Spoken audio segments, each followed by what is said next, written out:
beast to man and signifies love. The luce is the fresh fish, the salt fish is an old cod. I may court her, coz. You may by marrying. It is marriage indeed if you court her. It. What?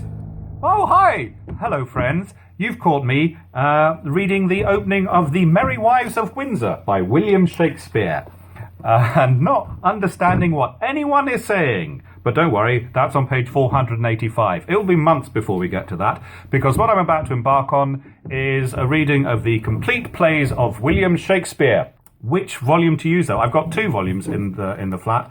I thought of this, which was one I bought for £1, but the print's too small, so I'm going to go for this version. This is the Clarendon Press, Oxford. Now, this is quite a maverick edition. I know this. How do you know if you have a maverick complete works of Shakespeare? I mean, a very good starting point is, how many King Lears does it have? If your complete works of Shakespeare has just one King Lear, you don't have a maverick edition. If it has two King Lears like this, then you know you have a maverick edition. Oh, Shakespeare wrote it twice, clearly. All those other editors, do you know what they did? They just merged all those King Lears into a single play called King Lear. Stupid editors. Not Stanley Wells and Gary Taylor. Also, if if Henry VI Part 2 comes before Henry VI Part 1, you have a maverick edition. Also, if your Macbeth has a giant cat in it. I discovered that yesterday, just because I was enjoying reading some of the witches, and then there's a whole scene with a giant cat that I've never seen in any other version. So we have that to look forward to whenever we get to Macbeth.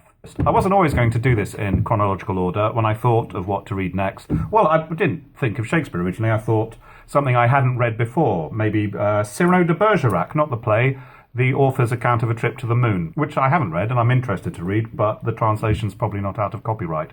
And then I thought, I'm just going to, by the end of the year, play all the roles in Shakespeare.